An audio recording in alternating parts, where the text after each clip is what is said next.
Bonjour à tous, aujourd'hui je démarre une vidéo qui concerne donc le transgénérationnel. Avant tout, pour arriver à l'unité en soi, il faut déjà savoir ce que c'est que le soi et d'où je viens en termes déjà premièrement qui sont mes aïeux.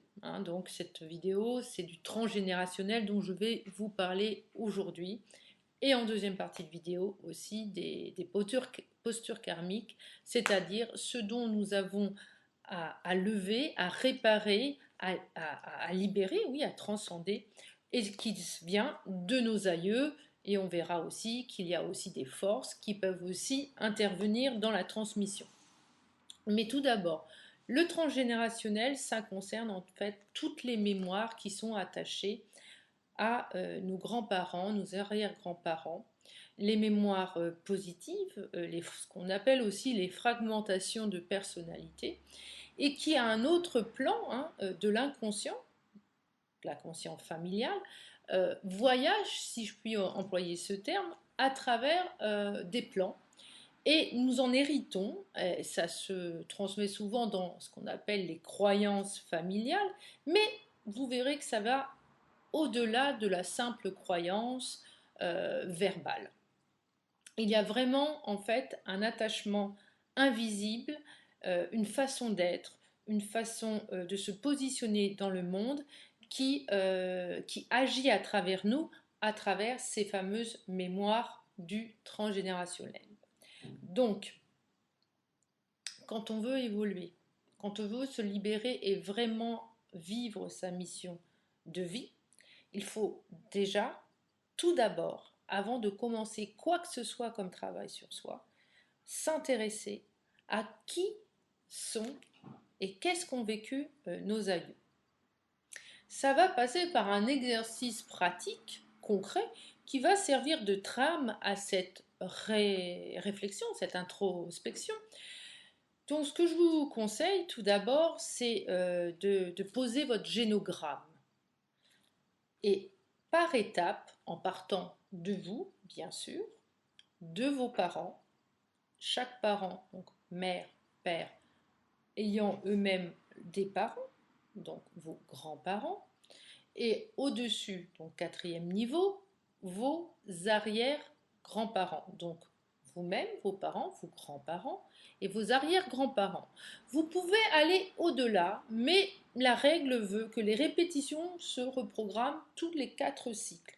Mais il est intéressant, pourquoi pas, d'aller chercher l'arrière-arrière-grand-père, parce que ces trames de fragmentation peuvent aller au-delà de ça si elles n'ont pas été donc nettoyées à la 4e génération. Et c'est vrai que ça arrive assez souvent d'ailleurs. Donc la réflexion que vous allez vous faire, c'est aller chercher les dates de naissance, les lieux de naissance, les dates de mort, les dates de décès, de comment et de quoi sont morts ces personnes, les métiers que ces personnes ont exercés, les particularités en termes de croyances religieuses ou au contraire de non-croyances religieuses, d'athéisme. Tout ce qui va être notable, le nombre d'enfants. Si vous pouvez creuser, il est intéressant aussi de savoir le nombre de fausses couches, d'enfants morts-nés, tout ce qui tourne en fait autour de la naissance, de la vie, de la mort, ce que vous savez des rêves non accomplis de vos aïeux. Allez interroger encore les mémoires de vos aïeux qui sont encore vivants, bien sûr. Et parfois, en reprenant les choses sous un autre angle, on s'aperçoit que finalement les langues se délient. Si vous êtes perspicace et un peu sensible dans votre ressenti, vous pouvez aussi faire des liens entre des gènes ou des mal-être que vous avez ressentis dans la petite enfance avec euh, des secrets de famille finalement qui vont être dits par morceaux, parce que vous n'aurez certainement pas tout d'un coup. Les secrets de famille, justement, on en parle beaucoup. C'est quoi? En fait, c'est une forme d'omerta qui a été posée sur un acte qui a été vécu par une personne. Alors ça peut être avoir un enfant hors mariage, ça peut être le tabou de l'inceste, hein, de l'abus, du harcèlement. Et à un moment donné, la personne s'est dit, je vis ça, ça me détruit, c'est dur, mais je vais le garder pour moi. Je vais le garder pour moi, je vais l'enfouir. Et c'est comme s'il y avait une séparation au niveau de ce qu'a vécu la personne, si vous voulez.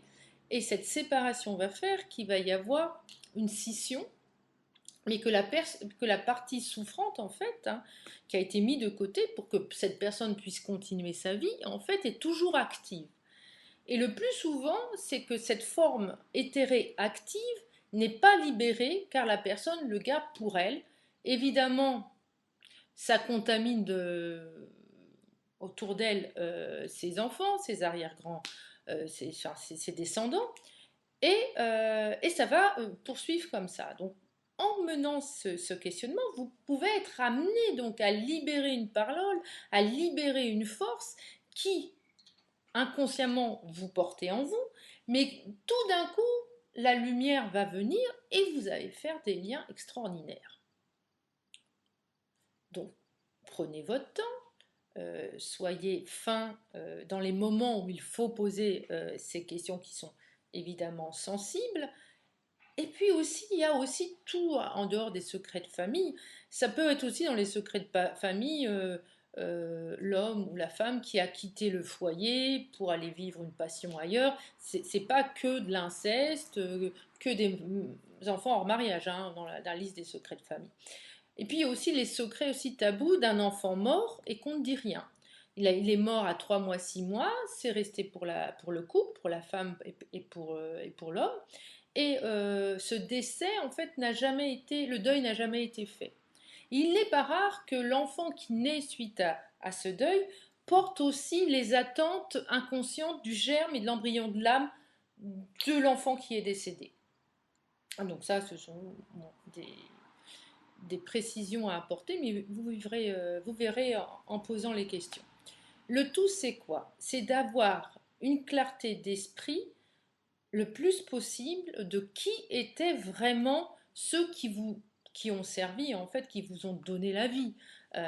Même si donc notre âme passe par des matrices féminines et des semences masculines, il est important, encore une fois, d'en savoir davantage. Et vous verrez que la parole se libère. Donc pour vous aider à mener cette réflexion, j'ai mis au point 9 postures karmiques, c'est-à-dire 9 postures dans lesquelles l'être va avoir à vivre, puis à libérer cette posture. Alors on peut en avoir qu'une, mais on peut en avoir 2 ou 3, hein, ou même plus. Donc j'enchaîne maintenant avec la présentation des 9 postures karmiques. Donc ces postures karmiques qui nous empêchent d'être dans notre réalisation totale, hein, totale et globale. La première, je l'ai appelée trahison. Vous allez vite comprendre pourquoi.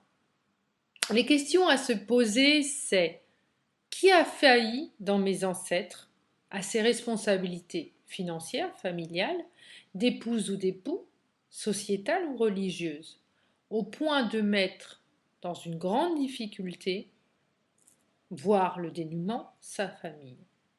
Qui a payé ces actes?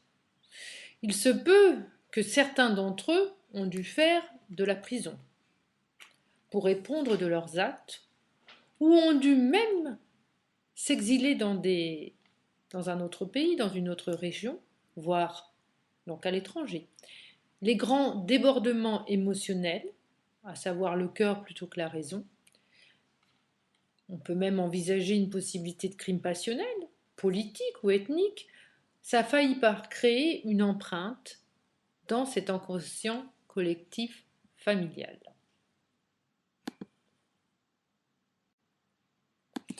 Deuxième posture nommée féminin maltraité. Féminin maltraité, Questionnement. Dans ma lignée, il y a une ancêtre, mère, grand-mère et même arrière-grand-mère, qui a une attitude en dehors des normes établies dans une société majoritairement patriarcale, à savoir ce qui est correctement admis par la société vis-à-vis des femmes. Cet ancêtre a pu quitter son mari pour un autre homme, laissant ses enfants à sa charge et recréant un foyer ailleurs. Ou bien ayant eu un amant et eu des enfants avec lui, mais qui ont été élevés par son compagnon officiel.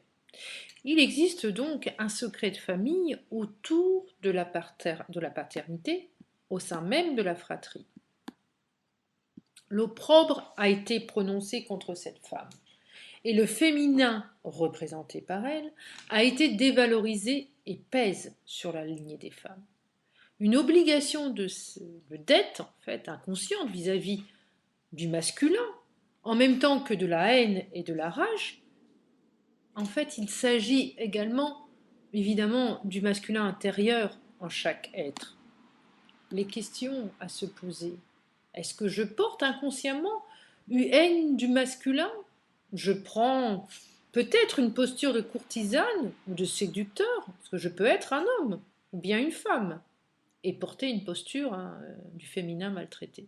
C'est la polarité féminine en nous dont il s'agit.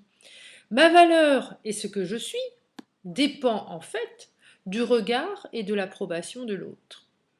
Et pourtant, posture qui recherche absolument sa liberté à tout prix. Maintenant, abordons la troisième imposture. La troisième posture, justement, qui s'appelle imposture. Je porte en moi un sentiment de revanche en termes de statut, de notoriété, d'image. Dans la lignée, il y a un ou plusieurs ancêtres qui ont dû faire un mariage de raison, d'argent, pour garder la face et sortir de l'indigence, homme comme femme d'ailleurs. Le devoir est plus important que les sentiments et l'amour.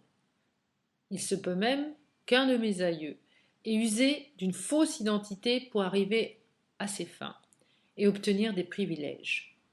Je porte en moi une pression inconsciente de réussite sociale.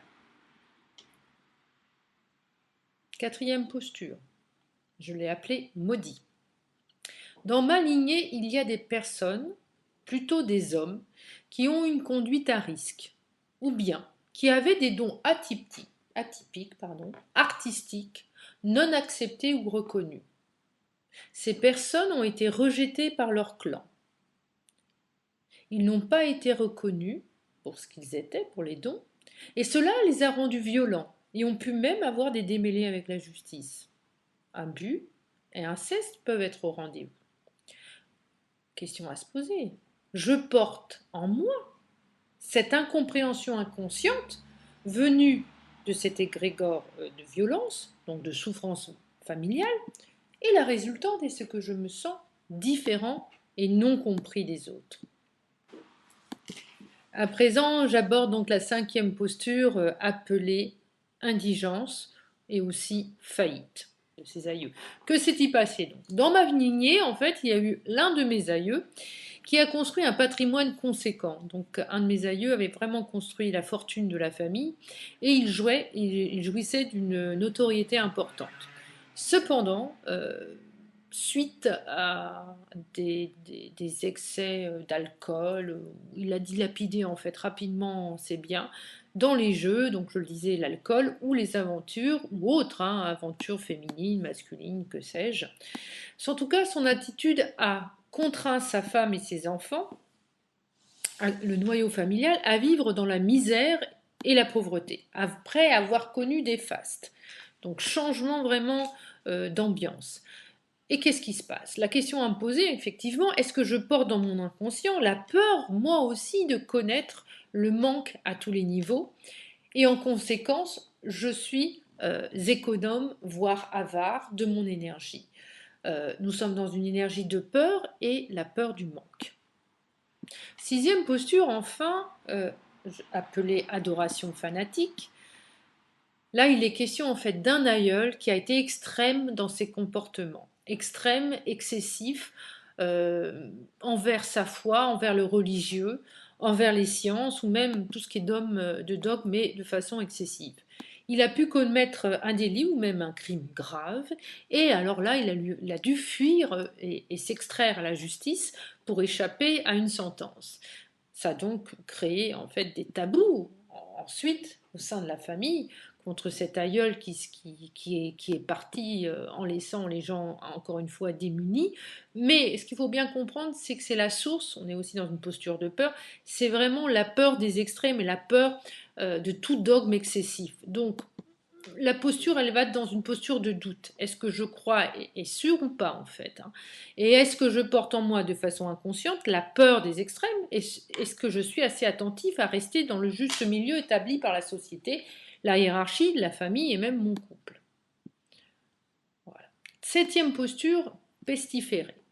Dans ma lignée familiale, il y a des personnes, de par leurs différences physiques, leur couleur de peau, leur religion, leur maladie, ont été mis au banc de la société. Ils ont vécu euh, en vase clos dans leur famille, au sein de leur famille proche. Ces personnes n'ont pas trouvé leur place et se sont senties quelque part en décalage, inférieurs aux autres. Ils ont développé, oui, un sentiment d'infériorité. Ils ont transmis d'ailleurs à leurs descendants le sentiment de revanche pour reprendre une posture plus juste, hein, et pour remettre de la justice en fait, hein, dans tout cela. Donc, question à se poser, est-ce que je porte en moi la peur d'être humilié, de ne pas être considéré à ma juste valeur? Est-ce que je me sens le devoir d'en faire beaucoup pour attirer l'attention, la reconnaissance des autres? Huitième et avant-dernière posture, domination, magie noire. Mes aïeux font partie d'un clan ou d'une tribu. Donc un de mes aïeux, hein, qui était un chef de tribu, un matriarche, un patriarche, dans lequel l'omerta était de rigueur. La notion d'appartenance y est très forte et la loi du plus fort y est exercée. Donc c'est vraiment l'allégeance au chef. Les enjeux pour garder le pouvoir sont importants. Un homme ou bien une femme de caractère a marqué la lignée. Son autorité fut incontestée. Il se peut qu'à un moment donné, eux ou un de ses aïeux ait fait un pacte occulte avec les forces célestes afin de maintenir leurs privilèges et leur influence sur leur clan ou pour remporter des combats avec les ennemis, les adversaires. Donc est-ce que je porte, question à se poser, en moi un inconscient de soif de domination mal gérée, de contrôle, de volonté de contrôle excessif, d'ambition de pouvoir? Et ce pouvoir peut me faire ressentir aussi de la colère, voire de la tristesse quand je n'y arrive pas. Enfin, dernière posture, abandon. Dans ma lignée familiale, il y a des femmes, mères, grand-mères, qui ont dû élever seules leurs enfants. Pour quelles raisons? Les raisons peuvent être dues au fait que le compagnon, le mari, a été tué, tombé malade, ou bien il est parti pour une autre femme. En tout cas, la mère a dû élever seule ses enfants et s'est retrouvée dans de grandes difficultés pour les élever. Il y a une tristesse, il y a une souffrance qui ont été transmises. Donc, encore une fois, avec une polarité du féminin plutôt souffrante. Question à se poser, est-ce que je porte en moi cet inconscient familial de cet ancêtre, une tristesse qui me fait sentir en retrait? Cet abandon subi me hante et je dois créer et je redoute en fait. La peur, c'est toujours pareil, c'est de recréer voilà, de la discorde qui pourrait moi-même me mettre en péril et revivre cette fameuse blessure d'abandon. Voilà, j'en ai terminé maintenant. Vous le voyez, c'est l'aspect ombre, hein. C'est ces projections d'ombre qu'il faut vraiment libérer pour que toutes les qualités, les talents, y compris ceux de vos aïeux, mais surtout les vôtres, hein, parce que vous êtes là pour exprimer vos propres talents, vont enfin pouvoir se mettre à jour. J'en ai maintenant fini et je vous dis à la prochaine fois pour la deuxième vidéo et pour arriver à l'unité en soi. À bientôt!